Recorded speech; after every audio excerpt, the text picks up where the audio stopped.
made the ultimate mistake in buying my first house, trusting someone else's judgment before my own. My fiancée, to be precise, who picked the location, semi-rural, backing onto an Australian bush reserve, and the house itself, old and dilapidated, but, in her words, with a lot of character, convincing me she knew an investment and a bargain when she saw one. We had our whole future mapped out, and I was happy to just nod and agree with her. So I signed the paperwork and paid the deposit on our future marital home. And then a week after it was all finalized, she broke off the engagement. I was down one fiancé and up one property that I hated and was barely inhabitable. I had paid the entire deposit, and she had been going to use her savings to start the renovation straight away. After the initial relationship mourning period, I went into a fuck her action mode and moved into the house. I had bought along with all the tools and equipment my dad would let me borrow, along with the patchwork knowledge of DIY renovation projects from Google. I wanted to get the place up to scratch and sell it for a profit so I could buy a property somewhere I actually wanted to live. My first night I slept badly, old sheets and a mattress on the floor, waking up sweating at every rustle outside. I had never lived anywhere but the city before, and the sounds of living creatures pushing through the undergrowth and snorts and animals keening had me on edge. Even if I could rationalize it, I lie tangled in my clammy bedding, frozen, fear-listening, feeling like an intruder waiting to be discovered.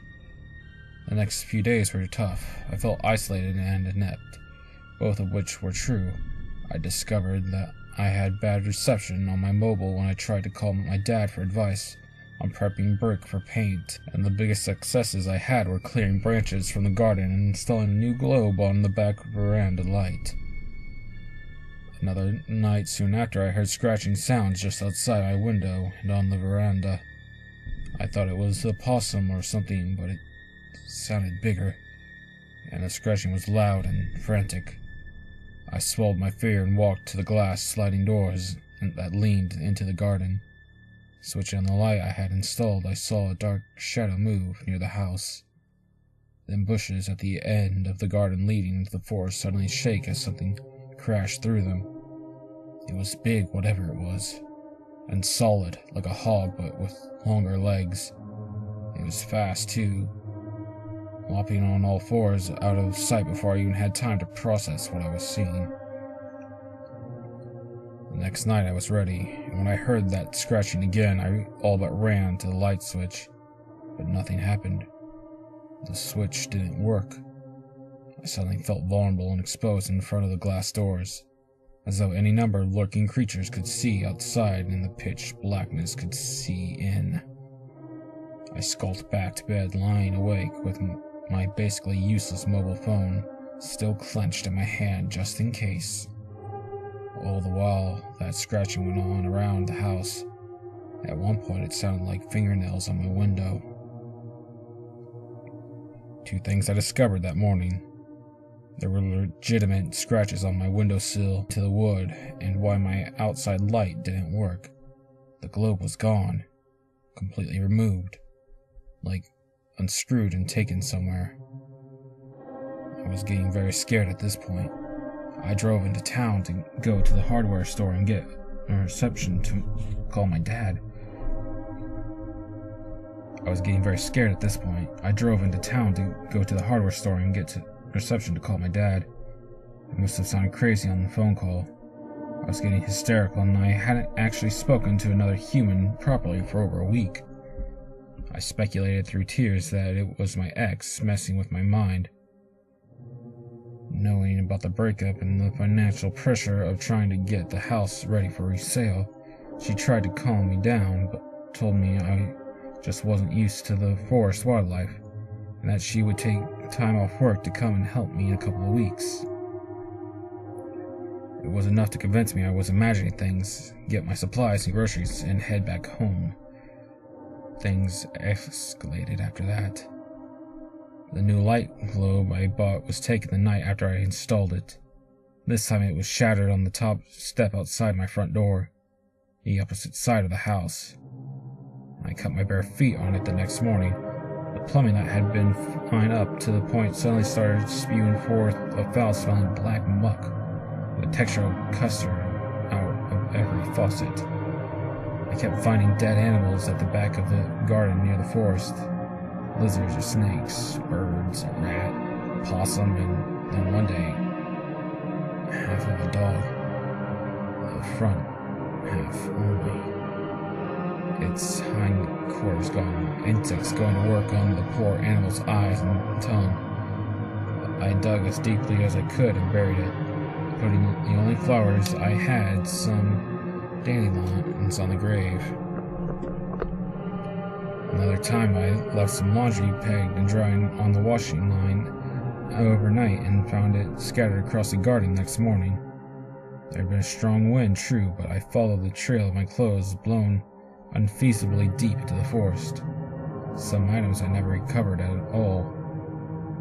During the day I would go into a frenzy of activity, scrubbing, sanding, ripping out the kitchen cupboards, and varnishing the floorboards.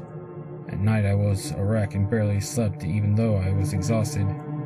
It felt like the backyard was getting shorter, and the forest was encroaching closer.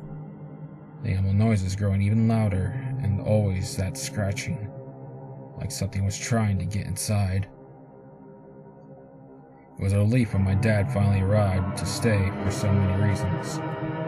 Someone with more DIY know-how than me, and someone to tell me I wasn't going insane. There was definitely some kind of animal activity out here. You were right. Something is trying to burrow under the foundations. I've got a surprise for you, he told me, already looking pleased with himself. He had bought electric fence wiring and steel posts along with a battery energizer. Having grown up on a farm, Dad had done this before for temporary grazing pastures for cattle. We spent the day setting it up among the existing fence posts that ran along the edge of the property where it met the forest. Smugly, he assured me that the fence would give whatever animal it was the right idea.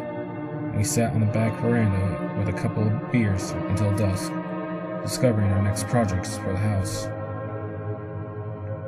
That night he set up a sleeping bag on the floor of the living room. The room with the glass doors looking out onto the back veranda, and I went to bed as usual.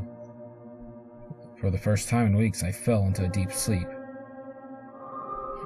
I was woken abruptly, however, just after 2 a.m. by the most horrific, agonizing screaming I have ever heard. I thought it was my dad at first, and ran into the living area just as he was running to my room, thinking it was me. The noise went on, and we looked out the glass doors, and in the dim moonlight, saw a dark shape on 4 legs, wrestling with the electric fence wires like it was trapped in them. The screaming changed, it became less frightened and took a breathless, angry grunting. Sparks starting spurting from the energizer and an erratic glow.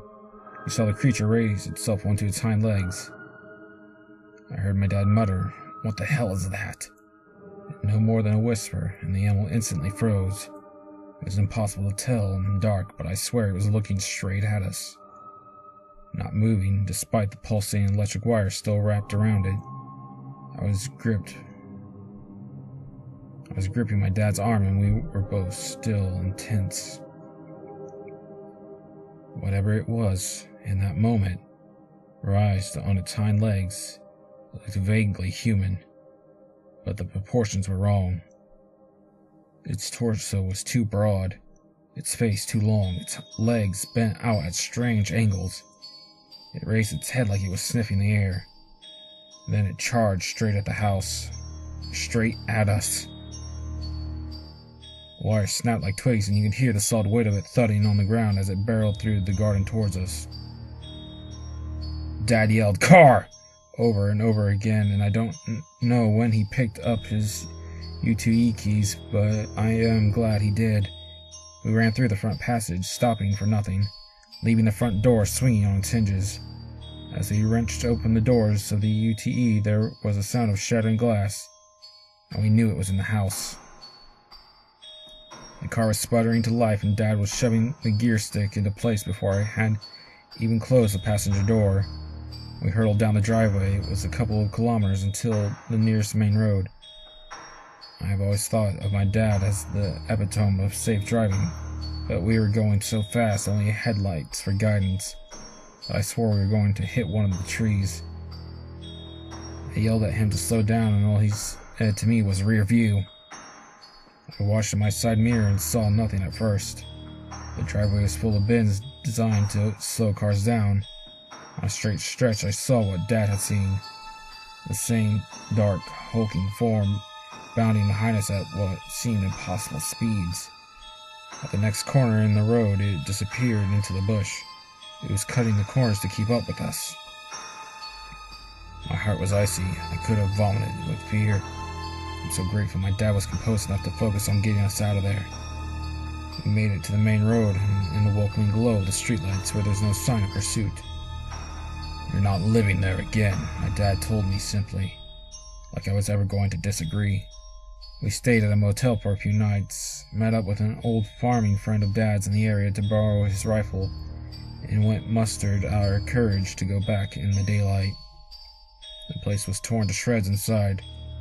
There wasn't a curtain or scrap of carpet untorn. Every window and every mirror had been shattered, and the wooden floorboards had what looked like claw marks scratched deeply into them. The mattress in my bedroom was intact, but soaked in blood, with an unrecognizable, rotting animal carcass draped across it. Skin shredded, bones gnawed, and decay rapidly setting in. My dad paid to have a company bulldoze the house for me. We told him a pack of wild dogs must have gotten in. I sold the land for a loss and moved back in with my parents. I still feel uneasy when I drive past any sort of bushland, especially at night. Sometimes over the blare of the radio and hum of the engine, I even think I hear that same screaming noise deep within the trees, like it is following me still.